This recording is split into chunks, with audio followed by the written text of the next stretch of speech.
Hi, everybody. I'm Alex Montero with Strongtown Chicago, and this is our Speaker Series podcast where we talk to urbanist voices in the city.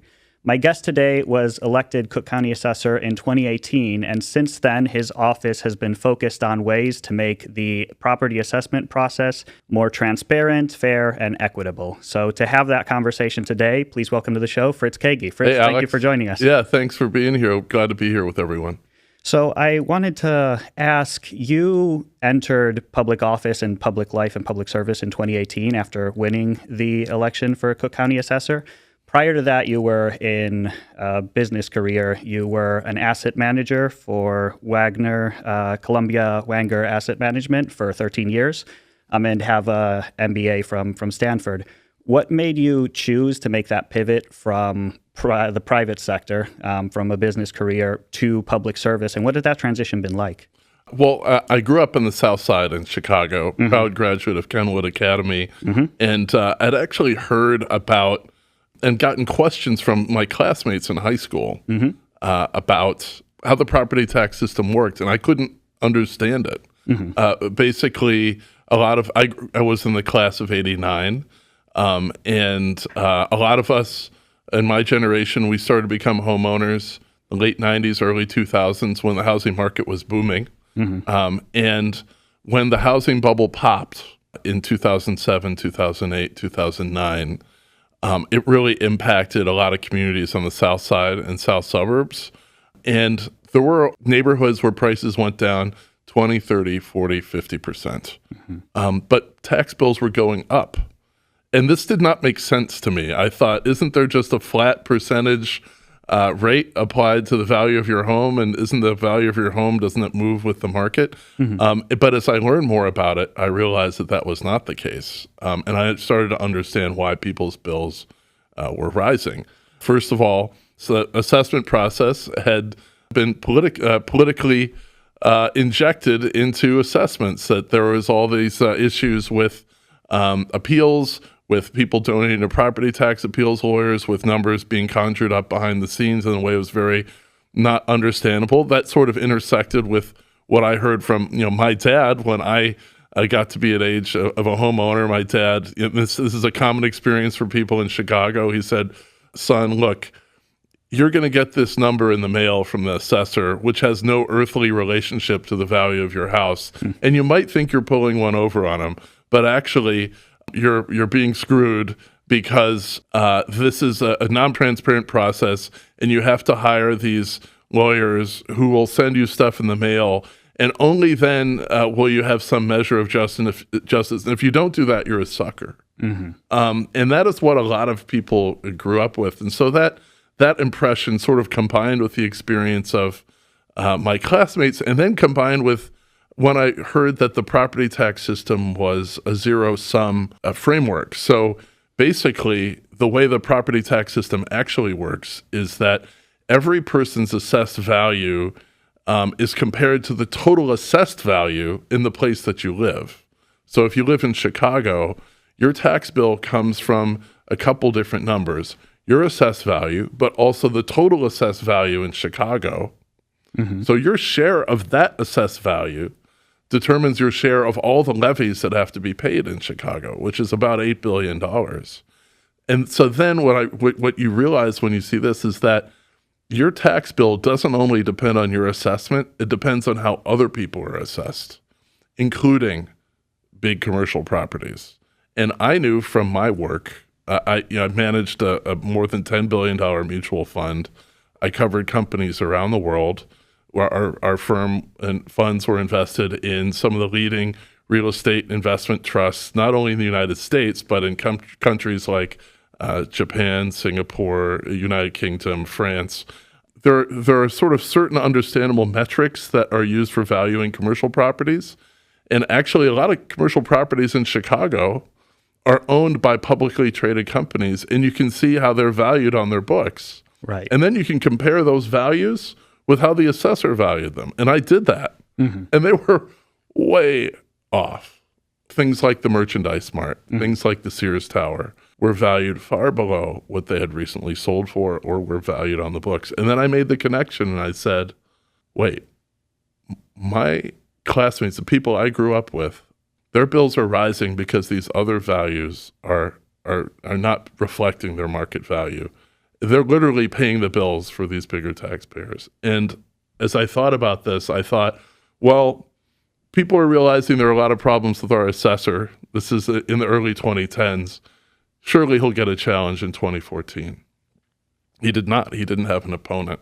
And then I realized, people inside the system may not feel comfortable challenging him or may not understand it. And you need someone like me who might understand these things, but can deal with trying to bring about all the different things that are required to change a system like this. And as after Trump won in 2016, I said, I'd like to do this. I think people in Chicago, people in Cook County are ready for a change. They realize the consequences of having a clouded assessment system has been negative for equity, has been negative for transparency. People don't want to have to do some of these things that they might have tolerated before, like my dad was telling me about.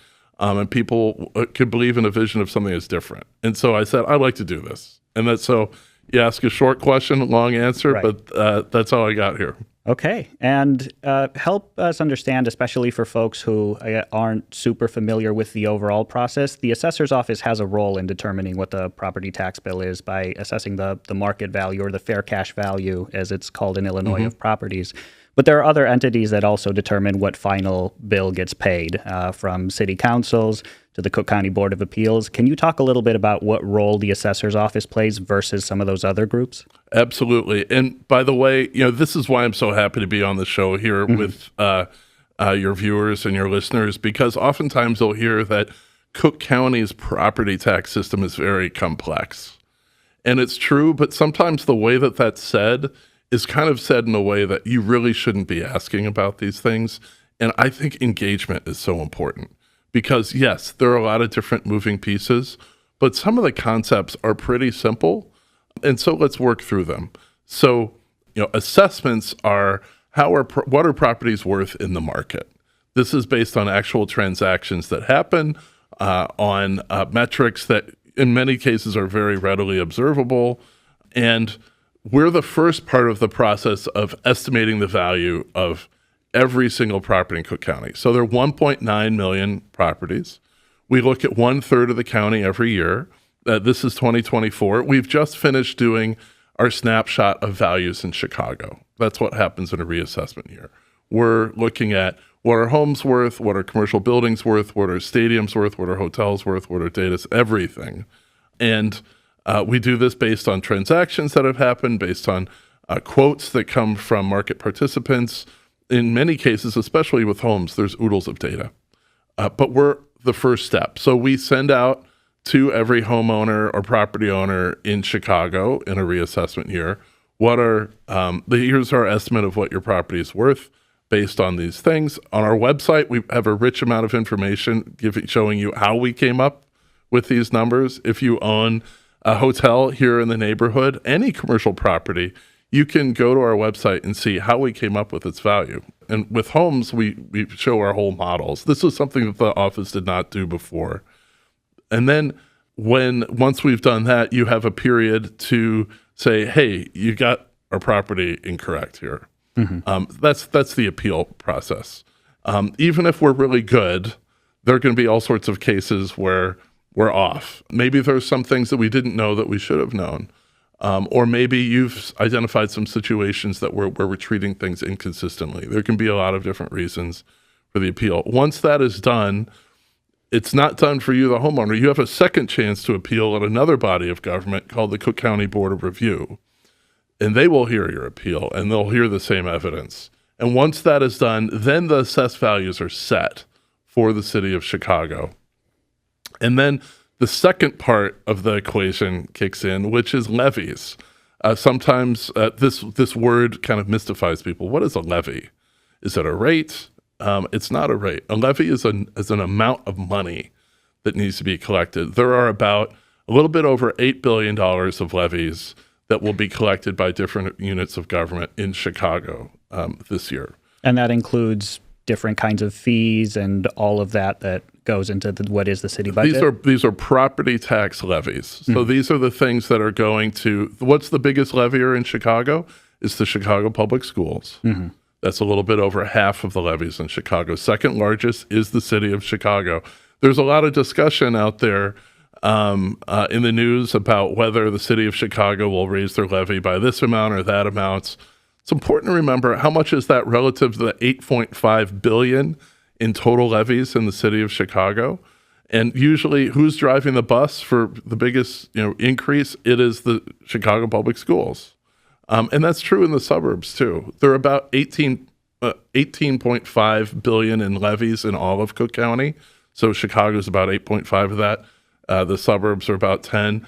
And the suburbs, schools are about 2/3 of people's bills. So how does this all come together? You have these levies. And by the way, these levies will be collected regardless of what happens with assessments. If assessments go up or down, doesn't change how much in levies will be collected.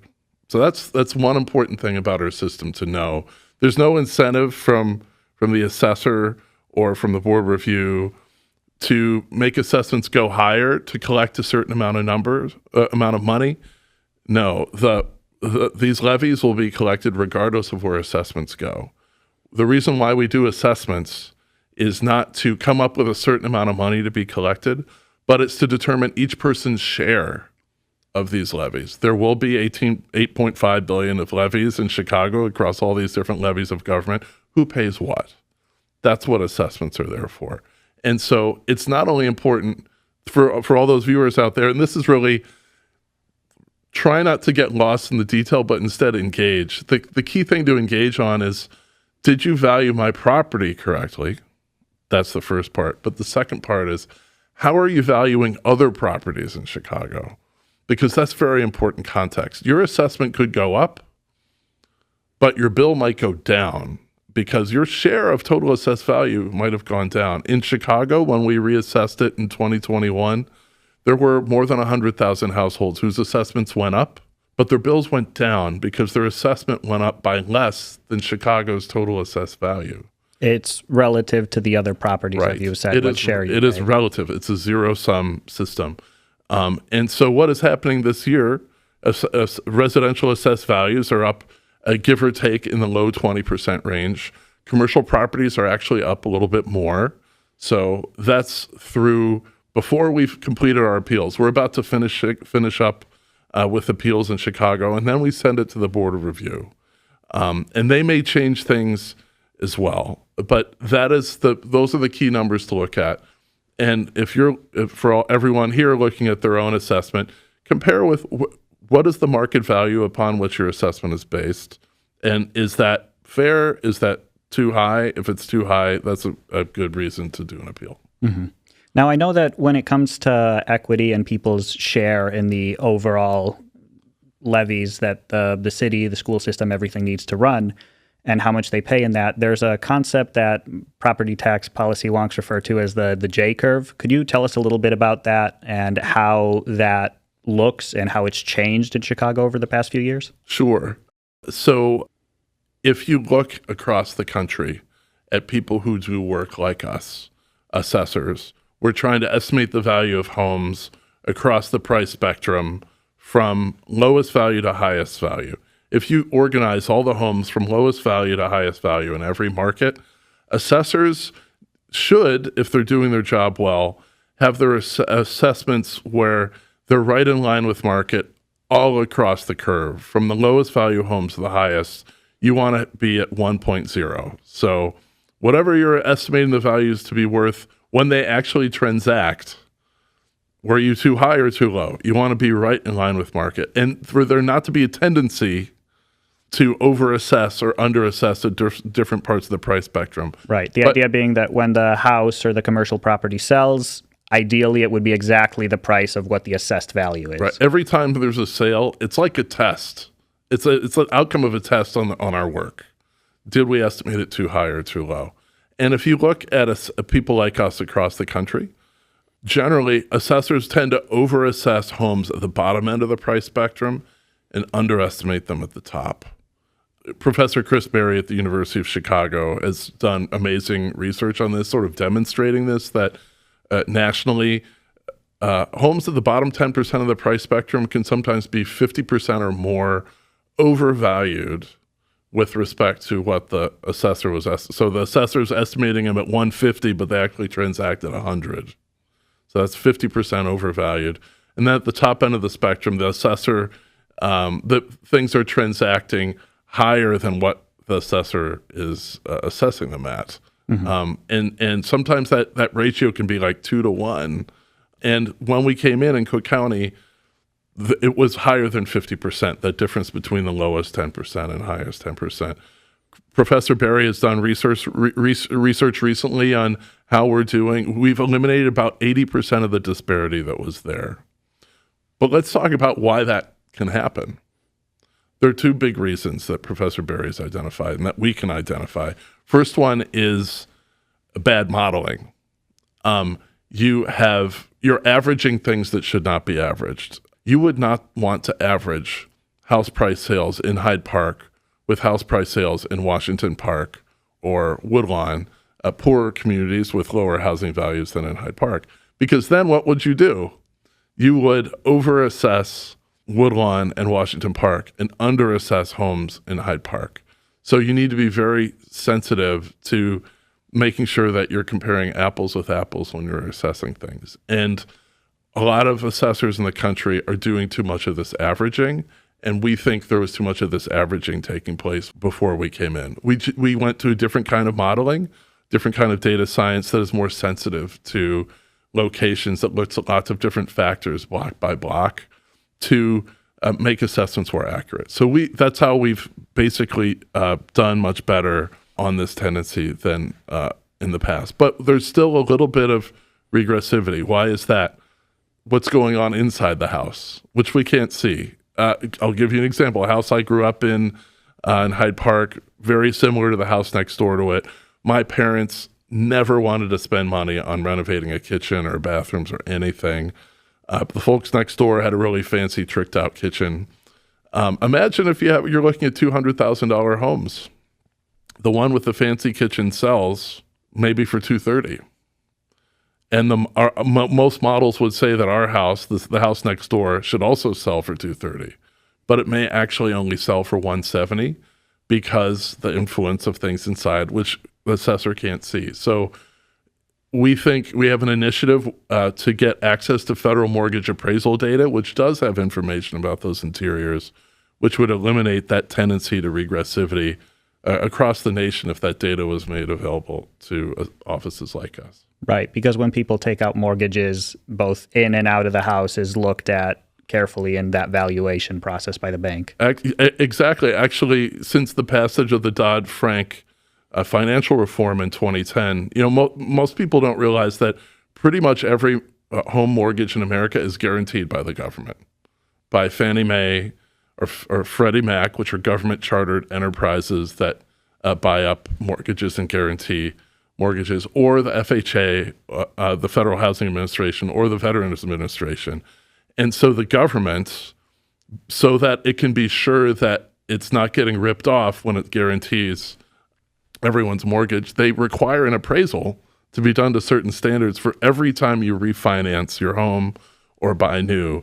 Every time you do that, the information in your appraisal goes into a national database that's overseen by the Federal Housing Finance Administration. And that data, if just some of the elements were shared, they rank everyone's home from 1 to 6 in terms of condition and quality. If they just shared that one element with offices like ours in America, it would dramatically make property taxes more equitable at this bottom end of the price spectrum for so many people. So that's one initiative that we have. Now, taking a step back for a moment, property taxes and the levies that are applied to assessed values of properties, those are one part of how cities collect revenue, cities and towns to run their school systems, keep up their infrastructure, have administrative expenditures. But there are other fees and taxes that cities apply, and there are trade-offs to different kinds of taxes, from how equitable they are, progressive or regressive, from how easy they are to collect, and that administrative burden. Can you talk a little bit about how property taxes fit into that landscape of different ways to raise revenue? This is such a good question. People think that because I'm the assessor, I must love property taxes. Actually, I don't. I love cities, and I love places. And the property tax it's a tax on an asset rather than an element of income. And so what that does is it puts a finger on the scale to basically tax a kind of way of making money or owning something like a home, or if you have a retail store. Here we are in Lincoln Square at the studio. There are wonderful retail establishments here. I used to live in this neighborhood. The property tax sort of deters the formation of that asset to if you've chosen to go into business by running a property that has physical property, you have to pay that asset-based tax every year, whether you make money or not, just for existing. But there are other kinds of business models. If you had a digital based business model, Zoom is not paying property taxes. So that form of making income, making money, is not taxed. So that gives kind of a preference to Zoom over all the wonderful things that make cities interesting to be in terms of deciding to live here and to build things. So there are other ways to raise revenue instead, taxing income rather than assets. The income tax is one way to do it, or you can also tax sales, a sales tax. There are other ways of raising revenue. And the interesting thing is that as our economy shifts, does it highlight some of the inefficiencies in taxation? Like when we had COVID, it really sort of accelerated digital commerce and sort of opened up the ability for people to live anywhere and locate anywhere, which makes it even more of a disincentive to have property taxes. So why do we have property taxes? I mean, the reason why we do is actually because they're really old. It's kind of the most ancient kind of taxation that there is. It's mentioned in the Bible. Matthew, one of the Gospels, he was literally a property tax collector. He was an assessor in a way. So this kind of taxation is old. It predates the United States. And localities have always had this tool. And that is probably one of the reasons why property tax persists, because it is old, it is available. And for example, for schools, which are the biggest driver of property taxes, they don't have many other tools to get revenue. They don't have the ability to levy income taxes. And our state provides some funding for schools. So does the federal government. But only about 10% of school budgets comes from the federal government. And in our state, we're actually close to last in the nation. For the long time, we were last in the nation for state funding of schools at about 25% of school district budgets. In Indiana, they have a county income tax, which provides more funding for their schools. About 50% of school budgets in Indiana come from state and local sources, which is largely aided by income taxes. That's why property taxes are lower in Indiana. It's not because of moral virtue or maybe even wasteful decisions. It's in Illinois, we have evolved for different historical reasons, to have most of school budgets covered by property taxes, whereas in some other places in the country, there have been other sources that are providing more sources for funding schools. And this creates a distorting factor because some communities have a robust base of property on which to levy property taxes. Wealthier communities that have wealthier homes, that have a robust commercial base. But there's some communities in Cook County that don't have high-valued homes and that don't have a big commercial base.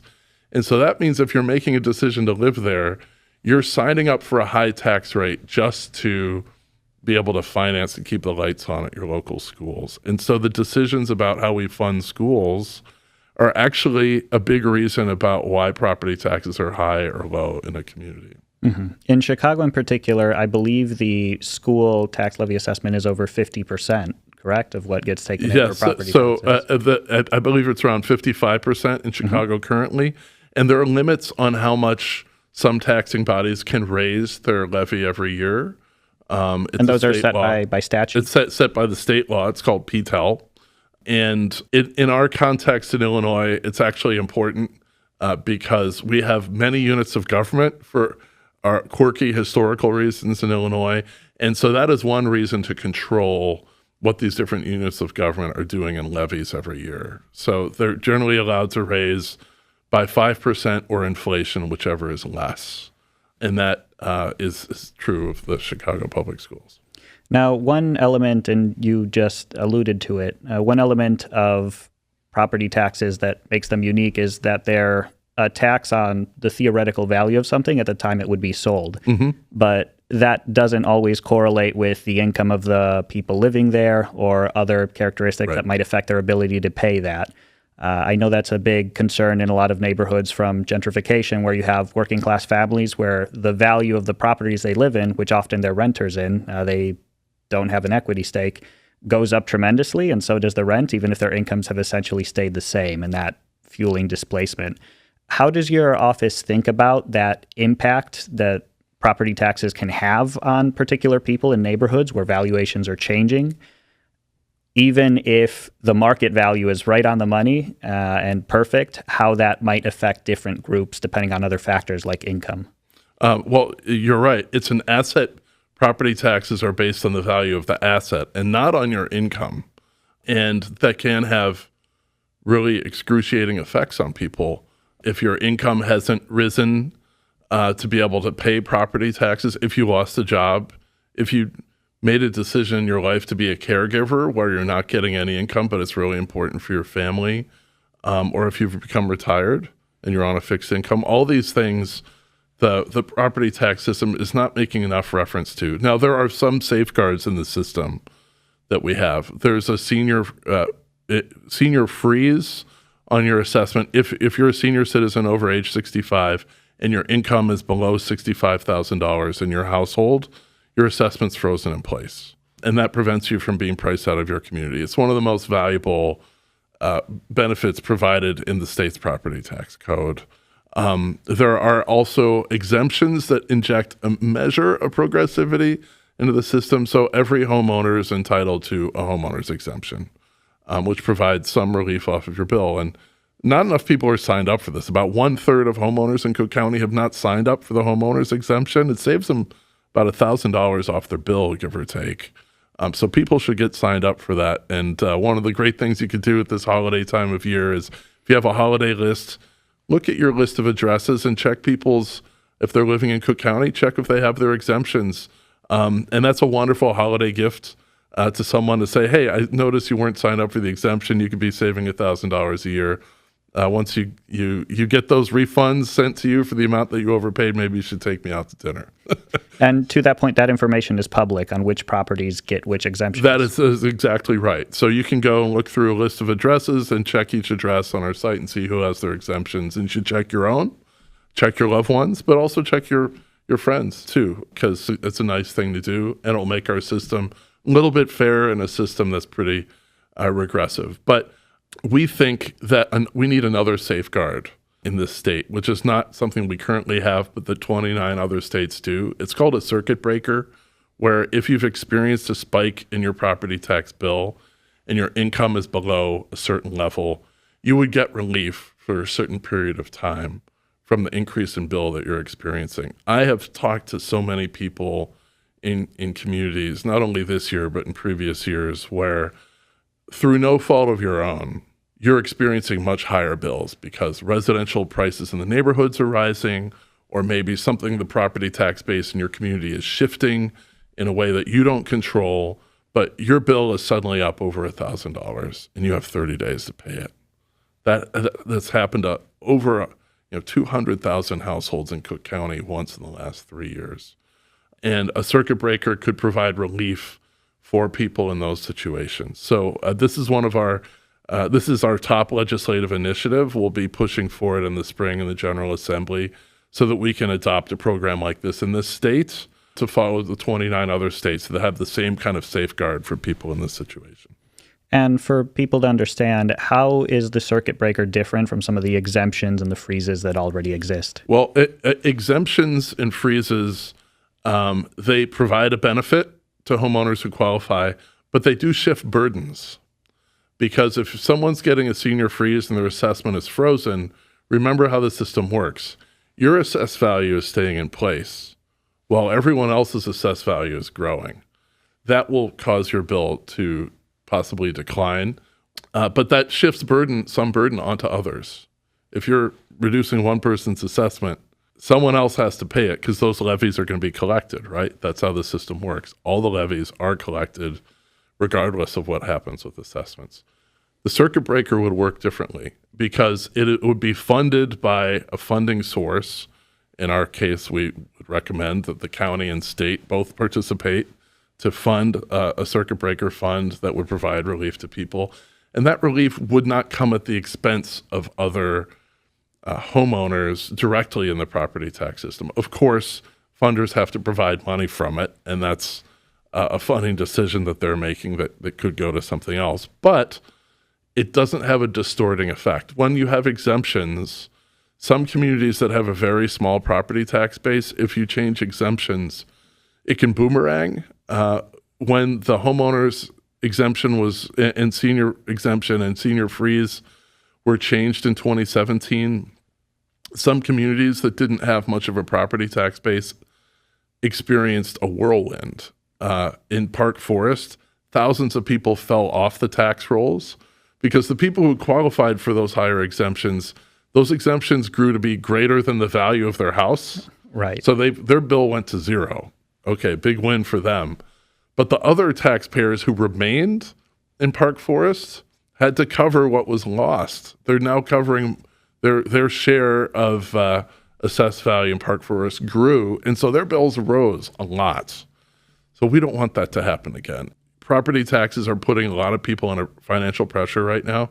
We hear these stories all the time. This election that we just had really sent a message about kitchen table issues. The ultimate kitchen table issue is property taxes. It's the biggest bill that many people pay. But providing relief in this situation, it's better to do it through a circuit breaker where you don't have those distorting effects that you have through exemptions. And to your point, that money to make up the difference comes from a central pool, a state pool, as opposed to being levied on the other properties in the community. Exactly. And different states do circuit breakers in different ways. Some states have the philosophy that we want everyone to get relief through the circuit breaker. It can be very expensive. New Jersey has $1 billion plus program. We want to focus in on the neediest cases where it's a surprise, where you're experiencing a spike above a certain level, and we're means testing it. So our program would be just a couple $100 million, and it would cover about half of the increases that people experienced. Property taxes, the assessments themselves, I know that focus of your office has been how do we get better predictions of what properties will actually sell for when they sell, and using data in new ways.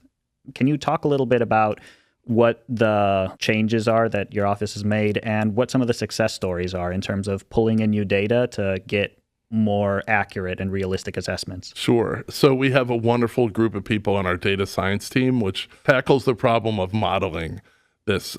Here's what the challenge is. We reassess every 3 years. In a 3-year period, give or take, about 10% of the homes in a given place will have sold. The other 90% will not have sold. But we have to assign a fair, uniform price to 100% of them. And so we use the key information that comes from those 10% of homes that did sell and other things that we can observe out there in the market to estimate what everything is worth. And the way people like us did this in the past was through a kind of model called a multiple regression model, which it represents state-of-the-art technology as of the 1970s. And it can get you so far, and it can be done okay. But the multiple regression model does involve lots of averaging. Like this situation that I mentioned in Hyde Park and Woodlawn, where if you're inadvertently grouping two different kinds of places with different kinds of factors that influence them, you can end up averaging in a way that helps some and hurts others. So what our data science team has done is use a different kind of modeling, which is possible with cheaper computational power that is freely available out there and things that we've learned about statistics. We use a binomial tree model, which uses machine learning. Basically, it's looking at lots of different factors and very sensitive to location to see what is best explaining price behavior out there in the market so that we can estimate prices better. So we look at about 40 different factors, which include not only very sensitive to location, your GPS coordinates, but things like public transportation, things like school district, things like physical features of your physical attributes of your home, other environmental factors, other locational factors. And that's how we've been able to eliminate about 80% of the disparities that were there before based on multiple regression modeling. And potentially other things that were distorting the numbers that could have included conflicts of interest or other kinds of sloppiness. What are some other things that we're doing?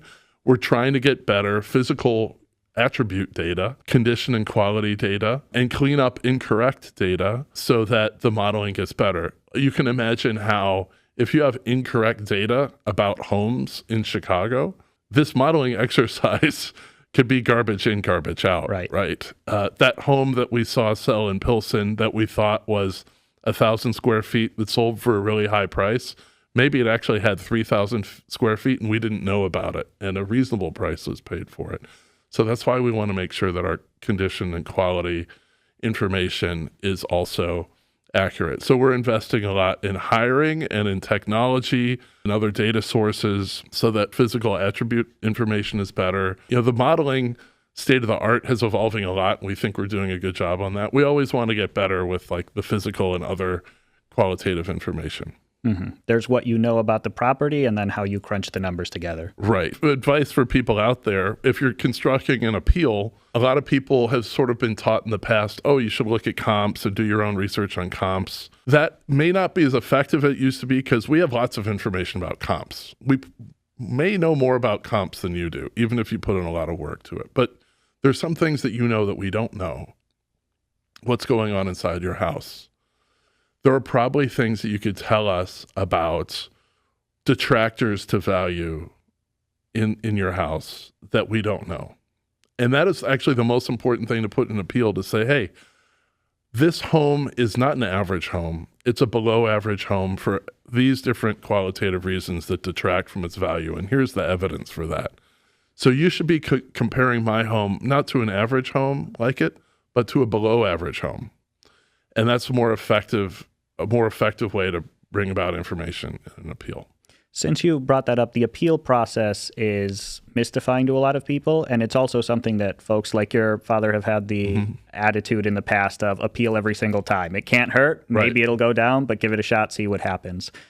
What's a way that you think property owners and renters and other folks who are affected by property taxes should think about the appeal process and how that works? Mm-hmm. Well, this sort of is at the intersection of folklore and behaviors that people have learned in the past, and what we can be doing now. And we know that even though we are transparent in our modeling and we put a lot of models out there, and the data shows that we're being more accurate, some people are going to be skeptical, or some people are going to say, "Well, this appeal is free. I'm going to give it a whirl anyway." And there's a whole industry of people, which Chicago homeowners may be familiar with because they're constantly pelted by come-ons that come in the mail or other things saying, hey, I could get you a deal. The thing I want to pass on to people is, first of all, it's good to be engaged. We don't want to discourage you from being engaged. And the key is to say, what do you think your house is worth? And do you think did we estimate it correctly? And that's sort of the first step. And I think a lot of people are seeing that we are estimating it more clearly. But then what people are asking are, should I appeal anyway? And you have that right. Look and see how other homes on your block like yours are being valued. Are they being valued in the same way? If they are, then a lot of people are saying, you know what? I don't need to do this because I'm seeing that other homes like mine are being assessed in the same way. So I don't really feel like I've got as great a case, and maybe I don't need to do this. And as long as other people out there aren't cheating the system, maybe I don't feel like I have to do this in the way I did before. So we have seen a big decline in appeals over time as people as word is starting to get out, but also people are starting to see it in their own results, comparing it with their own situation to say, okay, my assessment seems fair. Okay, other homes like mine in the neighborhood also seem to be on the same kind of basis. That seems fair. And it seems like, as I do some investigations, that the assessor has taken out a lot of these conflicts of interest that people have heard about in the past, like that my dad was talking about. They know that my campaign has never taken any campaign contributions from the lawyers who do this work. Some lawyers who send out mail, will try to imply that, oh, hey, we employ former employees, or we know our way around the system. But I think people are realizing that, that's not how it works anymore. So there are some, say, knee-jerk appeals that have come down. We had over 500,000 appeals in 2018, the year before I took office. We're down around in the 300s now, and it's gone down for years. But appeals did rise this year compared to 3 years ago because residential values are up. And a lot of people haven't adjusted to it, or they're feeling under pressure, and we understand that. And we always make sure we walk humbly, because there can be all sorts of situations where we're not accurate. So we feel like we're actually in a good, positive feedback loop on appeals, where, because appeals have come down from where they were before, we can now drill down on the cases where we are off, and we can take corrective action, not only on those appeals, but to learn from them, so that we're identifying problems and can start to fix things that, there's always room for improvement. But a lot of people say, hey, I appeal every year. Why isn't my value lower than someone else's? It's like, well, actually, we're fixing the system here so that appealing every year doesn't necessarily give you an advantage over everyone else. I always try to think about, let's construct the system so that we're being most fair to the people who don't appeal. Like, I think that's a good frame of reference for, is what we're doing making the system fair?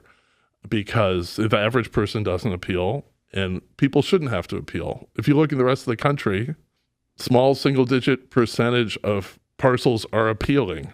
We're kind of an anomaly. It's been a really strange anomaly in Cook County that people have learned this behavior over time, and we're trying to gain people's trust as we do this. We know trust, you can't ask for it, you have to earn it. So we're trying to do that over time. This year, when we sent out our assessment notice, we included some information that we'd not included before, how appeals are down over time. We think that sort of gets it to the heart of the folklore that, hey, everyone else is doing this, so I should do this. Well, what if that's not true? Do you feel differently? And we also showed that the typical appeal that someone did on their own last year in 2023 was more successful than if they hired a lawyer or a consultant, because we also wanted to get to the heart of what my dad was saying. You got to hire one of these guys because they would get a special deal. So, we know where people have learned certain behaviors, but they can adjust, and they will make their own judgments based on what they see and experience. But when I talk to people, even more than, did my bill go up or down? Or did I get good service the last time I interacted with your office, which we always try to do. But more importantly, people want to know that I really don't want to be drawn into this. I want to know that my assessment's fair and that other people aren't cheating the system out there, so I don't have to be drawn into it. And if that's cool, I'm good with it. And even if I was underassessed before, I'm happy to pay a little bit more, as long as other people out there aren't cheating the system. Because that's something people can understand. Mm-hmm.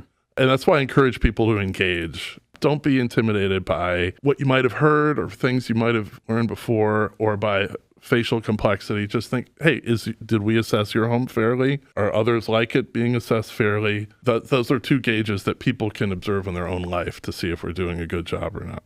Right.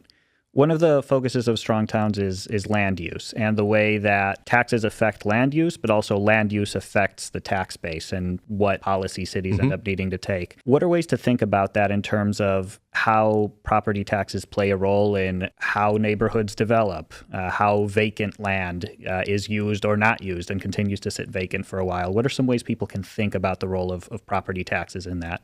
Well, one of the first things is making sure that we are not inadvertently putting our thumb on the scale to reward one kind of property ownership over another in a way that may have deleterious effects on the experience that we have on the ground. So we would not want to underassess vacant property and overassess property that's being fully utilized. One of the things that we came in and observed in the office that we heard about a lot of people on the ground was saying, hey, that your policies at the assessor's office seem to be incentivizing vacancy. So, and that the old policy kind of did, because if your property was 100% vacant, you could get up to a 90% reduction in its assessment to reflect that vacancy.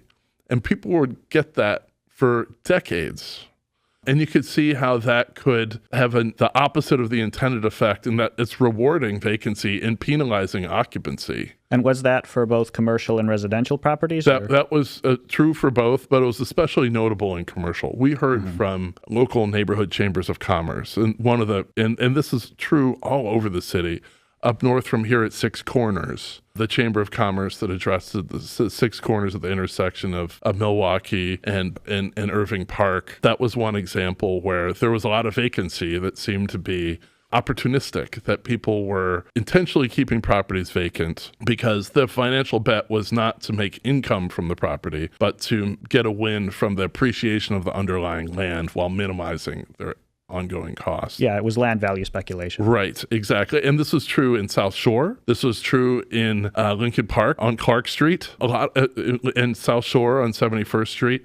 This was being observed in a lot of places. So what we did, and that didn't really reflect the market, right? Properties don't necessarily trade on their annual income. They trade on what the underlying value is. And so we changed this in 2020. We said, we're going to give credit to every commercial property for the local vacancy rate on that corridor for its type of property, whether it's fully occupied or not, because that's what a buyer would do. If you own a property that's 100% occupied, an informed, prudent buyer would not assume it's going to be 100% occupied forever.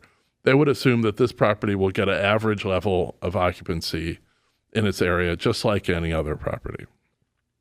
But if a property was empty, a prudent buyer would assume that they could occupy it provided there was no other issue with its occupiability, and that they could rent it out for local rates and get it up to local rates. So that's the basis of the policy. So for commercial properties, we assume a local vacancy rate on that corridor and apply it, and everyone gets credit for it in its valuation. If you're claiming additional vacancy, you only get partial and temporary credit for that. So currently it's half of the difference between what you're experiencing and what the local average is, and you only get it for 2 years. After that, you're done, unless there's some new event that restarts the clock. Right. So there's a time limit on it, and there's a limit to how much it can decrease. Exactly. And that seems to be having positive effects. We're still gathering data on what the impact is, but we are hearing reports that properties are changing hands, that properties are being offered for rent or occupancy that were not being actively offered before. Some of the folks who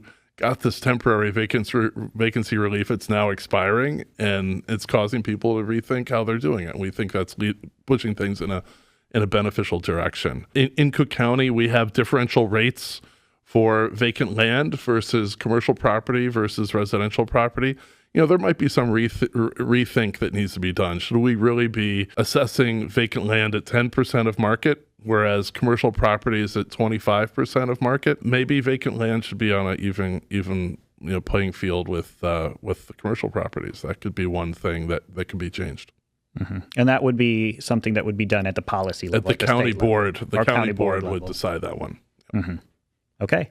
And one final question I have for folks who care about this, who live in Cook County, in Chicago and some of the outlying communities, and want to be more engaged, understand how property taxes feed into the larger system and how the system is fair, whether for personal reasons or advocacy. What are some ways that they can get involved to better understand the system and help nudge it in a better direction in terms of fair outcomes for everybody? Sure. A great way to start is learn more about it. You could go to our website. We have a wealth of information here. You best absorb information by reading. Read what we have when we have our valuation reports on what's going on in neighborhoods. You can see, we have maps that show different pricing that's going on. So if you like to just know where things are going, read those valuation reports. But we also have bigger picture information, presentations that we're giving. You can check videos that we have on explaining how the system works. We have written material that lays out a lot of this detail